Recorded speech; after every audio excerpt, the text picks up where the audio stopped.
નમસ્કાર મિત્રો, 17મી માર્ચના પેપર સોલ્યુશનના પહેલા પેપરના પહેલા ભાગમાં આપનું સ્વાગત છે. પહેલા ક્વેશ્ચનથી શરૂઆત કરીએ તો બિંદુ P -2 4 Q 4 -2 ત્રિકોણ PQRનું રેખાખંડ PRના લંબ દ્વિભાજકનું સમીકરણ 2x - y + 2 = 0 છે. તો ત્રિકોણ PQRનું પરિકેન્દ્ર કેટલું થાય? આપણે ત્રિકોણ PQRનું પરિકેન્દ્ર શોધવાનું છે.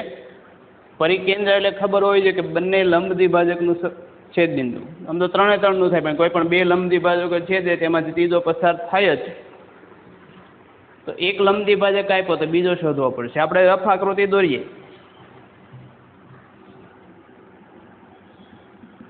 આ ત્રિકોણ PQR છે. PQR P ના એમ આપેલા છે -2 4, Q ના છે 4 -2. બીજું એવું આપ્યું કે ત્રિકોણ PR નો રેખાખંડ PR નો લંબ દ્વિભાજક આપેલો છે. આ લંબ દ્વિભાજક મળે છે આપણને. આનું સમીકરણ આપેલું છે. Q છે તો એ સમીકરણ છે 2x - y + 2 = 0. આને નંબર 1 આપી દઈએ. તો આની સાથે રેખાખંડ PQ નો લંબ દ્વિભાજક મળશે. જો P ને Q ના એમ આપ્યા તો આ લંબ દ્વિભાજક આપણે મેળવીશું. ને એનું જે છેદ બિંદુ થશે તે ધારો કે આપણે એમ નામ આપીએ તો આપણું પરિકેન્દ્ર થશે. તો લંબ દ્વિભાજક છે આ રેખા. તો એક તો રેખાખંડ PQ ના મધ્ય બિંદુમાંથી પસાર થશે. તો મધ્ય બિંદુ કેટલું થાય? તો -2 + 4 એટલે 2/2 એટલે 1. 4 - 2 2/2 એટલે 1. તો બિંદુ મધ્ય બિંદુ ધારો કે S કહીએ, S માંથી પસાર થાય. બીજું PQ નો ઢાળ ના રેખા ધારો કે L કહીએ, L ના ઢાળનો ગુણાકાર કેટલો થશે? -1. એના પરથી L નું સમીકરણ મળશે. એને આ રેખા સાથે સરખા ઉકેલશું એટલે આપણને પરિકેન્દ્ર મળશે. એટલે દાખલો સિમ્પલ જ છે. તો અહીં લખીએ, આપેલી રેખા L નો ઢાળ ગુણ્યા રેખાખંડ PQ નો ઢાળ. લંબ દ્વિભાજક હોવાથી ઢાળ પરસ્પર લંબ, then ઢાળનો ગુણાકાર કેટલો થશે? -1. તો આનો ઢાળ ધારો કે એમ કહીએ તો એમ PQ નો ઢાળ y ની બાદબાકી છેદમાં x ની. તો 4 - - +2 6 -2 - 4 -6. તો m બરાબર કેટલા થઈ ગયા? +1. કેમ કે -1 થશે. તો L નું સમીકરણ બિંદુ ઢાળ પ્રમાણે y - y1 m x - x1. બિંદુ 1 1 છે તો y - 1 ઢાળ 1 હતો માટે આનું સમીકરણ કેટલું થઈ ગયું? y બરાબર x.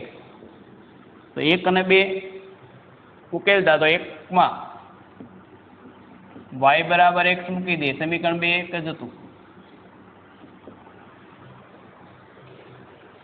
એક વસ્તુ ક્લિયર છે કે x m ને y m સરખા થાય તો અહીંયા સોલ્યુશન વગર જવાબ તો એ જ થશે. અહીંથી પૂરો થઈ ગયો. પણ તો કરીએ આપણે. y બરાબર x મૂકું તો 2x - x + 2 = 0. માટે x બરાબર -2, y બરાબર એટલા જ હતા માટે y પણ કેટલા થઈ ગયા? -2. તો કોણ થશે પરિકેન્દ્ર? એ. એટલે બહુ બેઝિક કન્સેપ્ટ હતો. આમ તો 10મા ધોરણમાં પરિકેન્દ્ર ને વગેરે આવે છે, તેના પરથી જ કન્સેપ્ટથી થાય.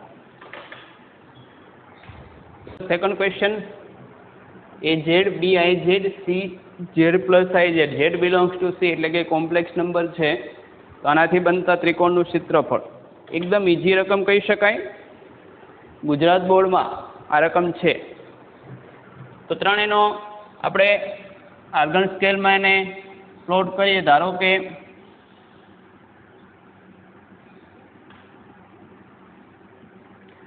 આ Z છે, એ સ્થાન સદિશાનો લખીએ તો આ રીતે. તો IZ એટલે કે ધારો કે x હોય તો -1 IZ અહીંયા આવશે બીજા ચરણમાં. આ પહેલામાં લીધેલું એટલે તો BIZ અને ત્રીજો Z + IZ એટલે બંનેનો સરવાળો. એટલે કે આનાથી જે ધારો કે સમાંતરબાજુ ચતુષ્કોણ બનતો હોય તો આના સમાંતરબાજુ ચતુષ્કોણ Z + IZ સદિશ સરવાળા પણ આનાથી બનતો સમાંતરબાજુ ચતુષ્કોણ જ્યાં જે આવશે તેનો વિકર્ણ એ આનો થાય તો આ થશે આઈ જેડ પ્લસ આઈ જેડ. તો આનાથી બનતો ત્રિકોણ એટલે આનું ક્ષેત્રફળ માંગેલું છે.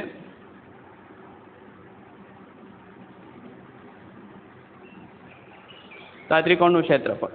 તો સિમ્પલી મિત્રો આ તો કાટકોણ ત્રિકોણ થાય, ટૂંકમાં ચોરસ થશે. જો આની લંબાઈ ઝેડ છે તો આની Z minus I Z Z, આ પણ ઝેડ થશે. તો આ ઝેડ લંબાઈનો ઓ એસી બી, ઝેડ લંબાઈનો શું, જેની બાજુની લંબાઈ ઝેડ હોય એવો ચોરસ થાય. તો ત્રિકોણ એનો અડધો થાય, માટે ત્રિકોણ એબીસીનું ક્ષેત્રફળ બરાબર આનાથી અડધું 1/2 ચોરસ એ ઓ એસીબી નું ક્ષેત્રફળ, અને ચોરસનું ક્ષેત્રફળ બાજુનો વર્ગ મોડ ઝેડ સ્ક્વેર. એટલે ખૂબ જ સરળ રકમ હતી, એમાં કંઈ બહુ જાજુ કરવાનું નથી. થર્ડ ક્વેશ્ચન, એક શાળામાં કુલ 3 રમતો રમવામાં આવે છે. કેટલાક વિદ્યાર્થીઓ 2 રમતો રમે છે, પરંતુ 3 રમતો કોઈ પણ વિદ્યાર્થી રમતો નથી. તો આ વિધાન માટે ખાલી જગ્યા વેનાકૃતિ સત્ય બને. તો એક સ્કૂલમાં 3 રમતો રમવામાં આવે છે, એમાં 2 રમતો રમતા અમુક વિદ્યાર્થી, પણ 3 રમત રમે એવા કોઈ વિદ્યાર્થી નથી. તો આમાંથી કઈ વેનાકૃતિ સત્ય બને? તો સિમ્પલ, બહુ એકદમ બેઝિક પ્રશ્ન કહી શકાય. 11th સ્ટાર્ટિંગમાં તમે આ બધું ભણો છો.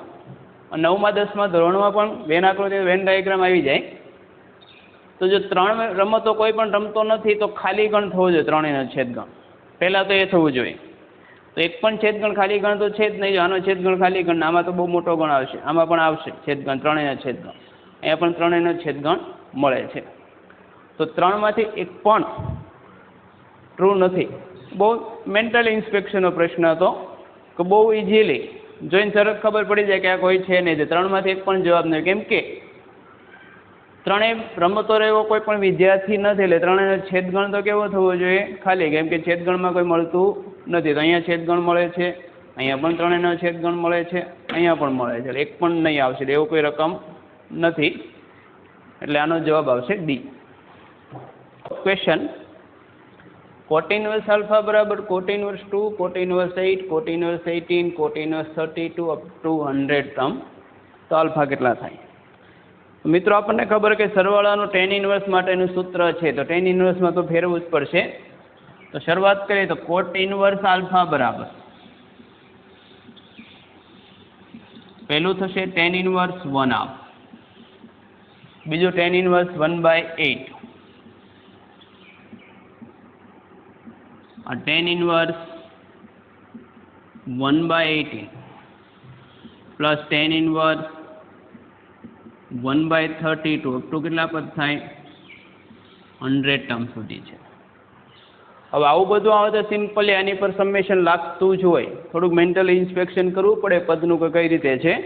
તો 1/2, 1/8, 1/16. તો આ 2 × 1 થશે, આ 2 × 4 થશે, આ 2 × 9 થશે, આ 2 × 16. એટલે જનરલી આ પદ શું છે? તો આ પદ આવું છે. જો tan ઇન્વર્સ 1/2k² છે, કે અહીંયા 1નો વર્ગ આવે છે 8, એટલે 2 × 4, 2નો વર્ગ 18, 3નો વર્ગ 9, 4નો વર્ગ 16. ને આવા બધાનો સિગ્મા લેવાનો છે. તો કેની કિંમત કેટલી લેવાની? 1 થી 100. 100 પદ થઈ જશે. કે બરાબર 1 થી 100 લઈએ એટલે. હવે આ સમેશન માટે આપણને વારંવાર 3જી કે 4થી વખત આવે એવો છે આ પ્રશ્ન. ફેબ્રુઆરીથી લઈને શરૂ કરીએ તો tan ઇન્વર્સ આના 2 tan ઇન્વર્સની બાદબાકી સ્વરૂપે લાવવું પડે. બાદબાકી સ્વરૂપ માટે tan ઇન્વર્સનું છેલ્લું પદ 1 હોવું જોઈએ. તો આ પદ તો ઓલવેઝ ગોઠવાવું જ જોઈએ. કે બરાબર 1 to 100 tan ઇન્વર્સ 1/1 તો હોવું જ જોઈએ. 1 પ્લસ ઉપર પ્લસ હોય કે માઇનસ, આ તો 1 થાય. એટલે 1 પ્લસ 2k², 1 ઉમેર્યા તો 1 બાદ કર્યા. તો આ પદ આ રીતે થશે.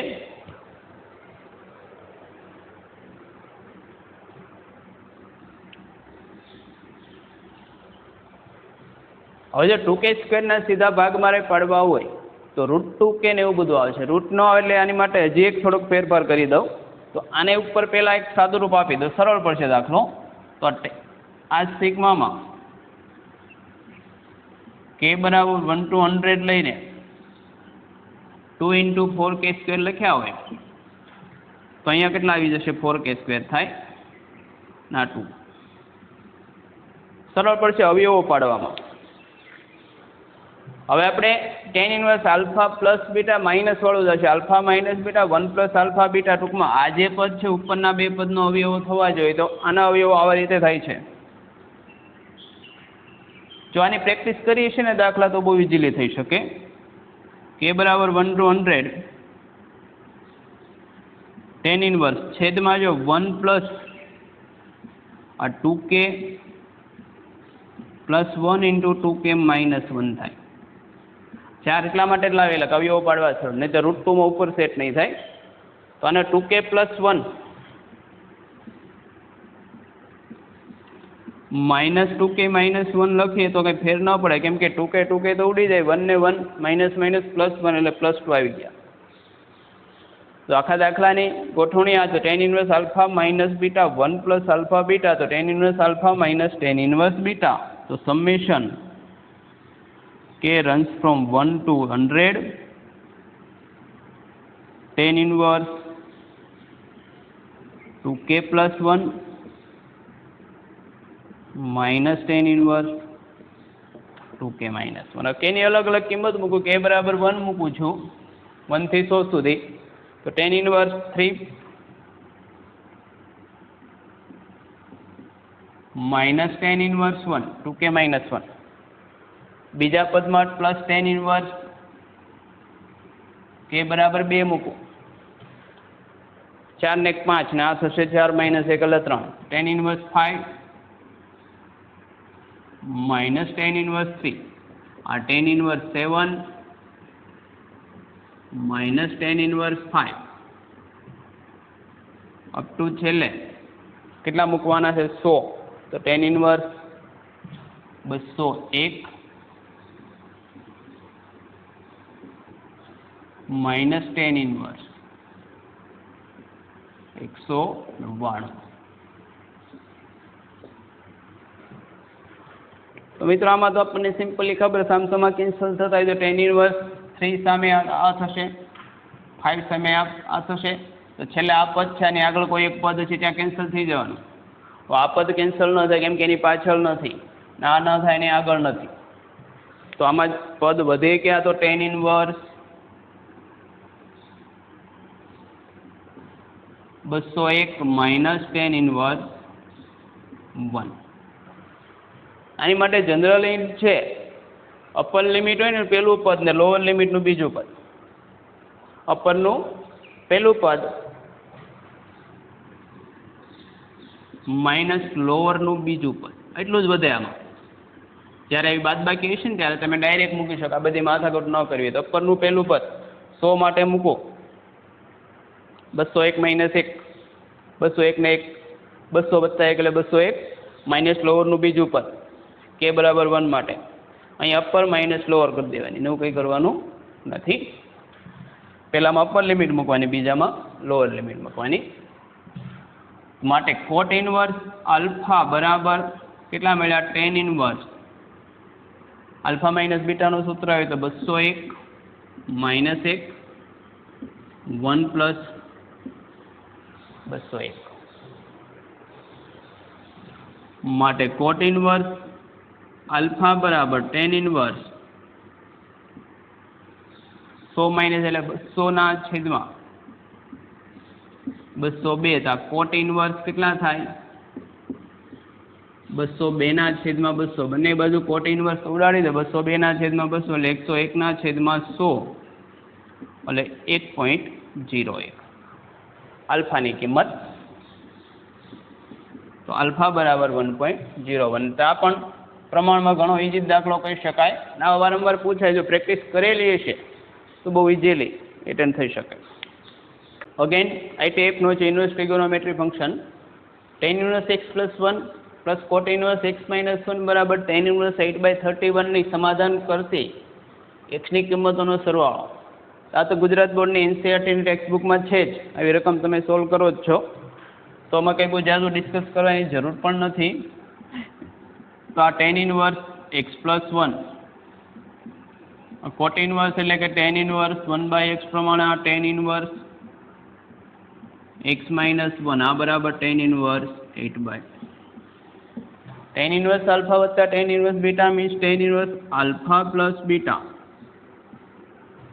X plus 1 plus 1 minus alpha beta.